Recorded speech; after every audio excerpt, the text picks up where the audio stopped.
Good day, and welcome to another edition of the Military and Foreign Affairs Network. I am your host, the voice of reason. So, in the ongoing coverage of the Civil War that is taking place in the former state of Ethiopia, the fighting continues.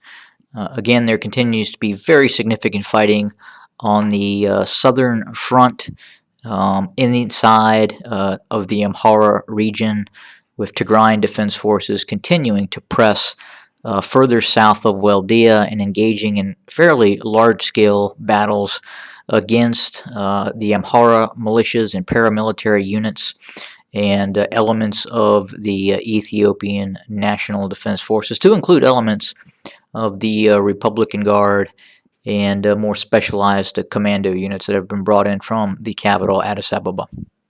And there continues to be fighting west of Waldea as well, along the 22 highway, going all the way out towards the various towns and sites along the 22 highway west of Waldea. Now, there is an ongoing discussion.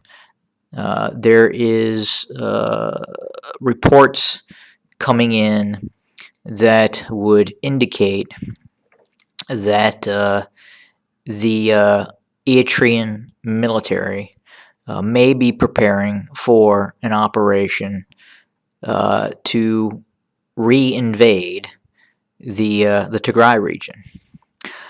So I guess the real question is, why? Why would Eritrea re-invade the Tigray region? Now understand it had already done this before and had occupied significant areas of the Tigray region. They have occupied areas of Adigrat, Adwa, Axum, Shire, fairly significant amounts of territory in northern Tigray. And while that occupation existed, and as they try to support their Ethiopian National Defense Force allies in this campaign, they also attempted to move into central Tigray.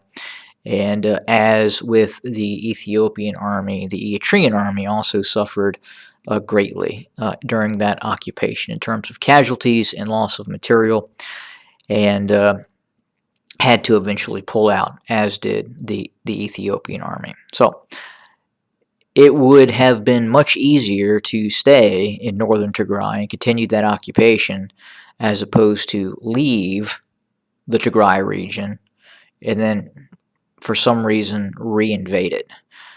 It doesn't really make any sort of military sense. Now, I'm not going to say that is completely not possible. Anything is possible, obviously, but the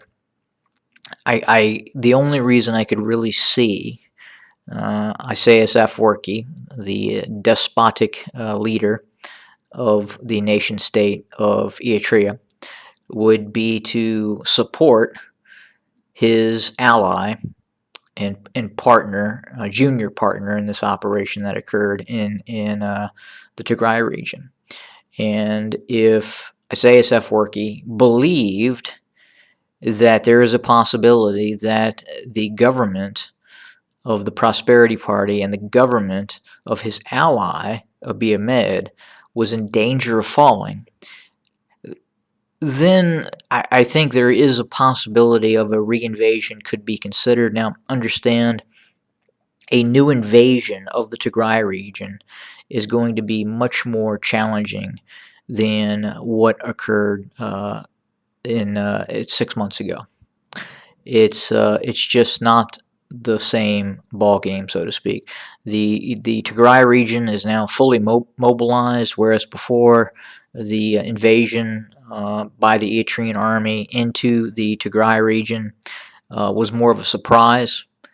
It would not be a surprise this time. The Tigrayan Defense Forces are now, for the most part, fully mobilized and would be prepared for any such operation by the Eritrean army. So Why that would occur, it just, again, it really wouldn't make any sense. If there was any possibility that they could have stayed, and they would have.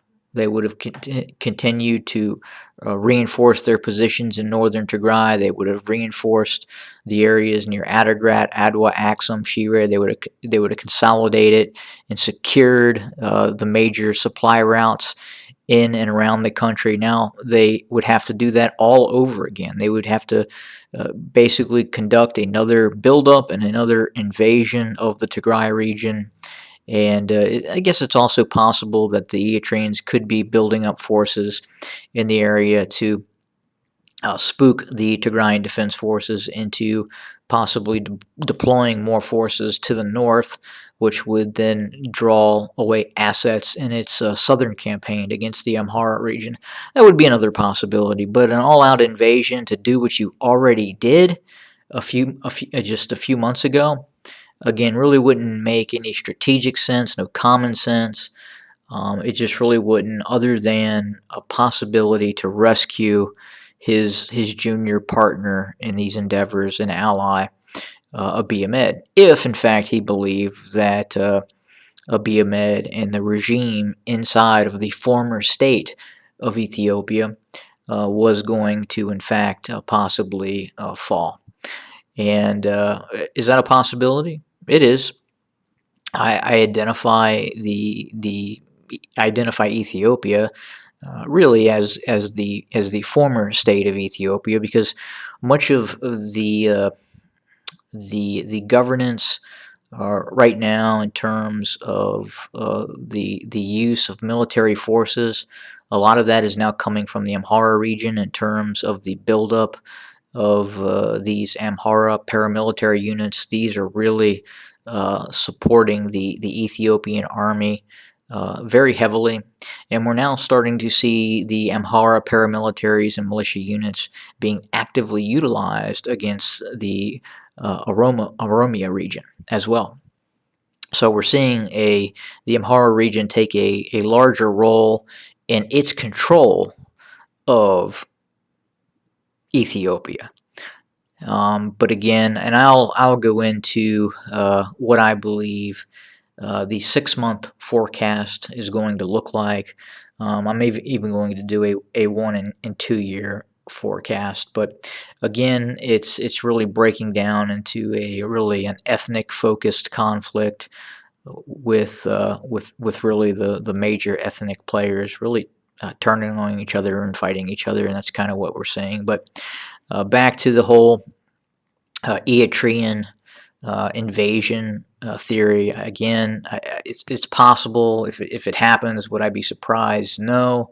I mean, there is a certain level of incompetency in these operations that are now occurring as we speak, but unlikely. I really just I don't see it. But again, it could happen, and we'll continue to monitor the situation and report on any events that occur. Have a great day, everybody.